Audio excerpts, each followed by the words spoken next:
Okay, before I even get into today's video, I just want to say that everyone whose eyes you meet were made in the image of God.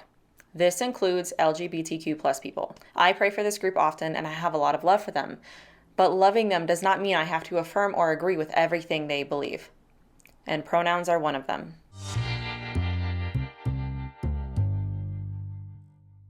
You know what? This is an odd time to be alive, let me tell you. It's 2023 and 10 years ago, you know what? No, actually 5 years ago, people never would have even asked what your pronouns are. The way that this ideology has swept across the country is absolutely insane to me. I am mostly floored at how so many people are bowing the knee, so to speak, to this ideology. But then it occurred to me, I think I get it now. I think I understand the mass instinct to do what's easy instead of to do what's harder and morally right. And it has to do with the posture of our hearts. The Bible says that our hearts are deceitful. And what this means is that people identify what's true based on what's inside, their heart, their feelings, not actually what's true. This is not to say that every single time that we do something that we like or enjoy, that it's somehow deceitful or wrong. That is not what I'm saying. I'm talking about when people look to the self as the authority for what's good and proper. And when we do this, a lot of times it's in a self-interest kind of way. The point is that the Bible mentions this, and it's a good point because we want to satisfy the flesh, in other words. We want to fit in. We want to people please and go with the crowd. Why? Because it's easier and it's safer. But what I don't think people get is that there's a price to pay for this. So when people say, I don't get it, it's just pronouns, I'm trying to be polite or inclusive, and besides, it's such a small thing. Why should something as tiny as using someone's pronouns be such a point of contention? Just use them and stop being a judgmental freak.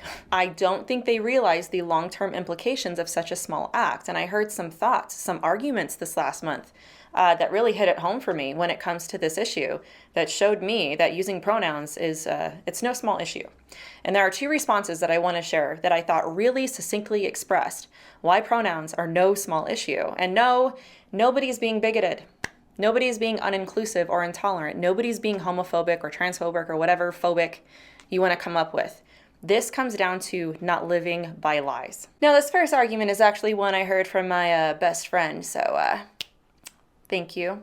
You are a real one. And I'm positive she heard it from a source that's much smarter than me or her. So, but imagine for a second, if you will, that you are somebody that has a lot of issues with the trans contagion. The trans ideology is running rampant, and you think it's a total cage stage activist playground, okay?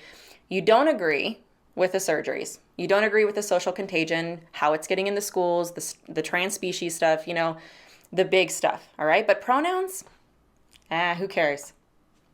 Not a big deal. If someone wants to be a he, her, a they, them, a unico, unicorn, why does that matter? I'm not going to make a big deal out of this, you say, and I'll submit to whatever they want to be called.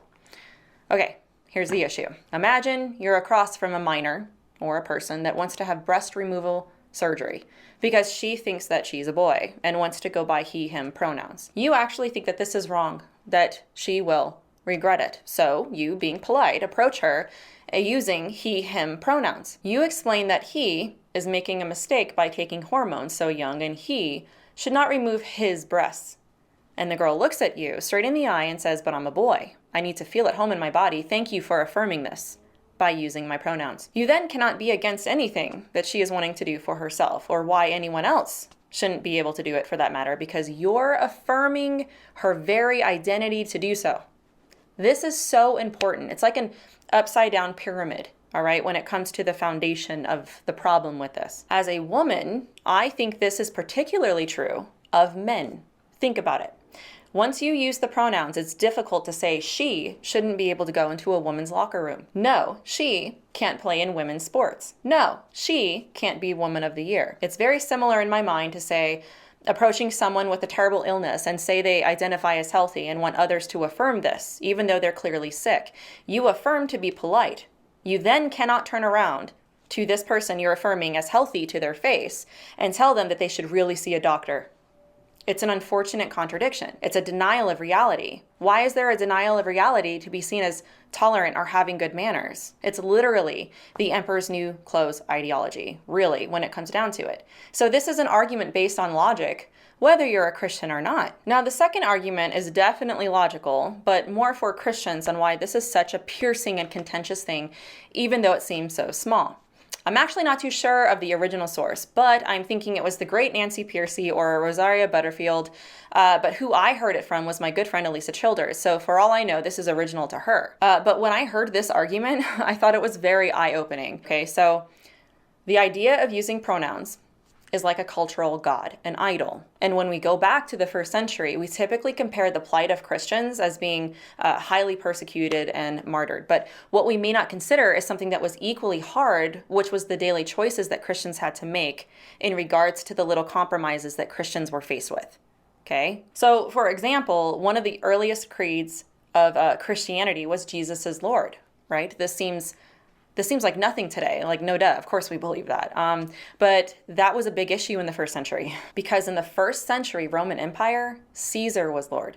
Rome was sympathetic, very syncretistic in this way to all beliefs and religions. You could believe just about whatever you wanted, just as long as you proclaimed Caesar as Lord and took a tiny pinch of incense and put it in a bowl for Caesar. My understanding is they didn't care if you believed it or not. They just wanted you to participate so you wouldn't be seen as like a traitor causing trouble in society, in the state. You had to fit in. So naturally, of course, Christians took issue with this because Jesus is Lord. So if a Christian went to someone's house, there was a household god or idol set up, and it was very customary to just do a little bow to the god when you came over. Christians couldn't give a pinch or a bow because they were so convicted that this was false worship, and them participating in any part of this was against everything they believed. So in this way, pronouns are like a little pinch of incense. Pronouns are the little bow. It wouldn't have been much for them to just give a pinch and take a bow. Why didn't they? Why would they care so much about something so small? It keeps the peace. You're just being polite. What's the big deal? If we give in to these little things, okay, when the big things come, what's to stop us from bowing? We've already bowed to Caesar. So why should the compromise stop there? Especially when it makes us seem tolerant and likable. Now, let me pause here for a brief moment and reflect on this a little bit more when it gets personal or complicated, especially when you're a Christian with a family member or close friend going through this. I want to say that I feel for you, okay? And I understand that sometimes this puts you in a very complicated position at times. And maybe I'll cover this in a later video in more detail, but I think that that must be a very difficult thing to deal with. And especially if it's something like your relationship with your child, like if that's at risk. And honestly, if it were me in that position, I'd be torn too. But it would be very difficult for me to pretend that this is normal. It's like the emperor's new clothes, as I mentioned before. We all know, okay? We all know. We're just pretending not to know while we all know, but we're pretending not to. You know what this reminds me of? This is gonna sound strange, but it reminds me of when singers lip sync. Like I think of Britney Spears or J-Lo, and you know what? All my late 90s and early 2000 peeps, you know what I mean? It's really rare when pop stars sing live, and we all know this. We just pretend that they're actually singing, and we're okay with it. As long as they're on beat and don't pull an Ashley Simpson, then nobody cares. You know what? I remember that. I remember when she messed up her lip sync. And people were so outraged. And I was so confused by this. I'm like, you're all mad about something we all know, they all do, but because she messed up your flawed fantasy of how this is supposed to work, you cancel her? We all just pretend that we paid $100 for a show to watch them fake sing really well, and we'll be okay pretending this until they get caught? Okay. All right. You know what? I digress. You get the point. It's just really awkward that we are playing one big game of pretend. So, these are some of the best arguments I've heard so far, but what do you think? Do you have any others that you think are better? Do you agree? Do you disagree? Do you think I missed something? Let me know in the comments below.